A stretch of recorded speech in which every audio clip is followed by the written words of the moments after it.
దేవుని నామానికి మహిమ కలుగొనుగాక. క్రీస్తునందు ప్రేమైన దేవుని బిడ్డలారా, అనుదిన జీవవాక్యమునకు మిమ్మల్ని ప్రేమతో ఆహ్వానిస్తున్నాము.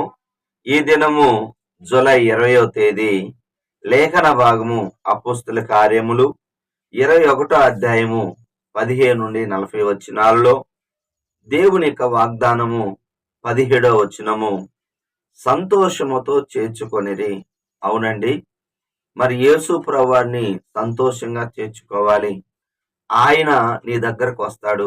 వాక్యము ద్వారా గాని, మరి ఏదో ఒక రూపంలో కళ ద్వారా గాని, దర్శనము ద్వారా గాని, స్నేహితుల ద్వారా, బంధువుల ద్వారా వాక్య రూపంలో నీ దగ్గరకు వస్తాడు.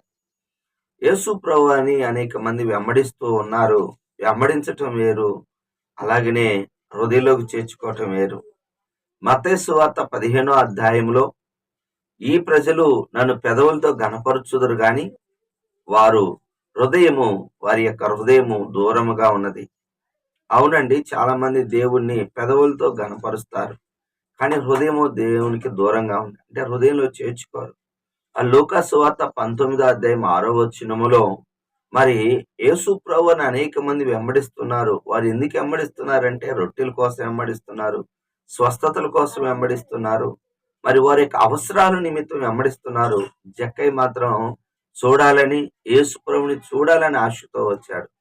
యేసు ప్రభునే చూడాలని వచ్చిన జక్కయ్య మరి సహజంగా అతడు పొట్టివాడైనందున చూడలేక మేడి చెట్టు ఎక్కినప్పుడు, మరి యేసు ప్రభువారు అక్కడికి వచ్చి, జక్కయ్య త్వరగా దిగుము, నేడు నేను నీ ఇంట ఉండవలసింది అని చెప్పినప్పుడు, లూకా సువార్త 19వ అధ్యాయం 6వ వచనంలో సంతోషంతో చేర్చుకున్నాడు.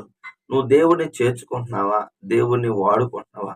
దేవుడు నాకు ఏదన్నా చెయ్యాలి అనుకుంటున్నావు, కానీ చేర్చుకునే మనస్తత్వం చాలా మంచిదండి. దేవుడిని నువ్వు చేర్చుకుంటే దేవుడు గొప్ప కార్యం చేస్తాడు. సంతోషం, ఆనందం బాగా గమనించండి. కండిషన్స్ పెట్టొద్దు. దేవుడి దగ్గర నుంచి ఏదో ఒకటి నేను పొందుకుంటేనే నేను రక్షణ, లేకపోతే దేవుడిని నమ్ముకుంటాను, నాకు ఇది చేస్తేనే, వివాహం చేస్తేనే దేవుడిని నమ్ముకుంటాను, లేకపోతే బిడ్డల్ని ఇస్తేనే దేవుడిని నమ్ముకుంటాను, ఉద్యోగం వస్తేనే దేవుడిని నమ్ముకుంటాను. చాలా మంది కండిషన్స్ పెడతారు, లేకపోతే ఏదైనా డిమాండ్ చేస్తూ ఉంటారు. అలా కాకుండా సంతోషంగా దేవుడిని చేర్చుకుంటే యేసు ప్రభువారు కూడా ఆనందిస్తాడు. సంతోషంతో చేర్చుకుంటే సమాధానం కలుగుతుంది. ఆ ఇంటికి రక్షణ వచ్చింది, నీకు రక్షణ వచ్చింది. జక్కయ్య చేర్చుకున్నాడు కనుక ఈ దినము యేసు ప్రభువారిని హృదయంలోకి చేర్చుకో. దేనికోసమే కాకుండా ప్రాముఖ్యంగా ఆయన్ని చేర్చుకోవటానికి ఇష్టపడు. ఒప్పుకోవాల్సిన పాపాన్ని చూస్తే 27వ వచనము, మరి ఈ వాక్యాన్ని చెప్తున్న అపోస్తలుడైన పౌలు గారిని బలవంతంగా పట్టుకొని కొట్టారండి. బాగా గమనించండి. చాలా మంది బలవంతం చేస్తూ ఉంటారు. మరి బలవంతం అనేది దేవుడికి ఇష్టం ఉండదు. ఎప్పుడు కూడా దేవుడు బలవంతంగా నీ హృదయంలోకి రాడు. బలవంతం చేసేవాడు, దోచుకునేవాడు దొంగ, అపవాది. గుర్తుపెట్టుకోండి, అపవాది బలవంతం చేస్తూ ఉంటాడు. నిన్ను, నన్ను కూడా. గుర్తుపెట్టుకోండి, అలా బలవంతం అనేది మనం చేయకూడదు. బలత్కారంగా ఏది తీసుకోకూడదు. ప్రేమతో అడగాలి. దేవుని బిడ్డలారా, మీరు దేవుని అడిగేటప్పుడు బలవంతంగా కాకుండా బతిమలాడినట్టుగా ఉండాలి. మనము దేవుని బతిమలాడుకోవాలి. బాగా గమనించండి, ఇజ్రాయెల్ ప్రజలు మాకు ఆహారాన్ని, మాంసాన్ని ఇవ్వగలడా సనుక్కున్నారు, బలవంతంగా అడుగుతున్నారు. కానీ మరి మోషే గారు బతిమలాడుతున్నాడు, మొరపెడుతున్నాడు. అందుకే వాళ్ళు నశించారు. మోషే గారు నిలబడ్డాడు, సమస్యకి పరిష్కారం దొరికింది. హృదయం అనే తలుపు దగ్గర ఉండి తడుతున్నాడు. ఎవరైతే తలుపు తీస్తారో వాళ్ళకి వస్తాడు. బలవంతం చేయవద్దు, బలత్కారులు నశిస్తారు. గుర్తుపెట్టుకోండి, ఏదైనా దేవుడి నామములో ఇచ్చేంత వరకు మనం గమనిస్తూ ఉండాలి. చివరిగా ఆజ్ఞ 25వ వచనము, మరి మానవలసిందని అంటే గొంతు పిసికిన దాన్ని, రక్తాన్ని, అలాగనే విగ్రహానికి అర్పించిన వాడిని తీసుకోకూడదు. జాగ్రత్త, మానాలి. ఇలాంటివి మానకుండా మనం ఎంత ప్రార్థన చేసినా ఇంకా బాగా గమనించండి, అది వేస్టేనండి. గుర్తుపెట్టుకోండి, నువ్వు మరి చంపిన దాన్ని తినకూడదు. ఇవన్నీ బాగానే ఉంటాయి. తినే పదార్థాలలో ఏంటి, రక్తం త్రాగకూడదు, అలాగనే విగ్రహార్పితమైనవి తీసుకోకూడదు. ఇవి బాగానే ఉంటాయి. కానీ జారత్వం మానాలి. జారత్వం మానకపోతే దానిని ఏమంటారు అంటే హ్మ్. వివాహం కాకముందు మరి చేసేది జారత్వం. వివాహం అయిన తర్వాత చేసేది వ్యభిచారం. ఈ 2 దేవుడు తప్పంటాడు. ఇంకొక మాట ఏంటంటే మోహపు చూపుతో చూస్తూ ప్రతి పురుషుడు హృదయమందు వ్యభిచారం చేసినట్టుగా. అవును. చాలా మంది మాటల ద్వారా, చూపుల ద్వారా శరీరంతో పాపం చేస్తారు. అది ఆపాలి. మానుకోవాలి. ముందు చేశాం. మానుకోవటానికి ప్రార్థన చేస్తాం. పశ్చాత్తాపపడతాం. ప్రభా, నన్ను మానుకొట్టేట్టు నాకు శక్తిని దయచేయండి.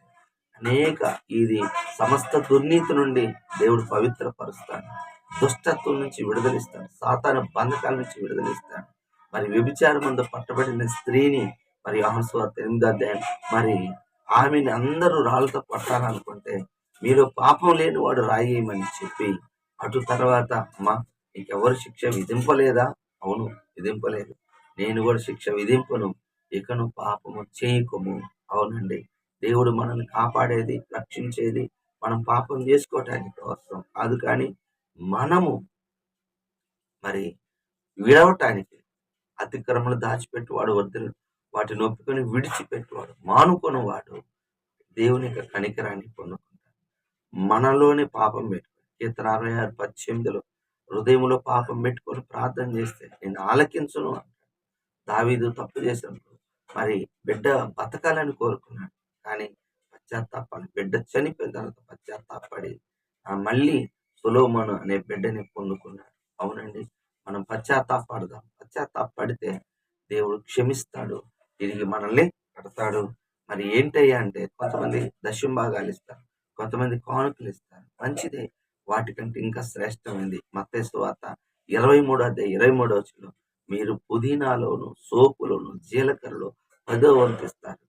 అయితే న్యాయము, కనికరము, మరి విశ్వాసము విడిచిపెట్టి ఈ మనం చేయాలండి. అంటే వాటిని మానక వీటిని చేయాలి. కనుక చేయవలసిన వాటిని చేస్తే దేవుడు మనల్ని దీవిస్తాడు. దేవుడి మాటలు దీవించునుగాక.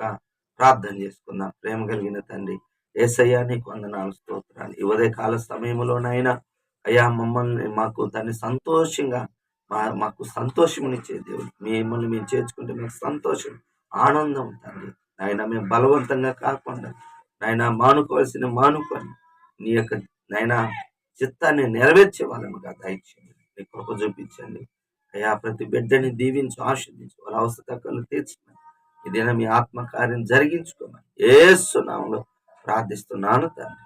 ఆమేన్. తండ్రి యొక్క ప్రేమ, కుమారుని యొక్క కృప, పరిశుద్ధాత్మ దీవెన సదాకాలం మనందరి తోడుగా ఉండును గాక. ఆమేన్. హల్లెలూయా.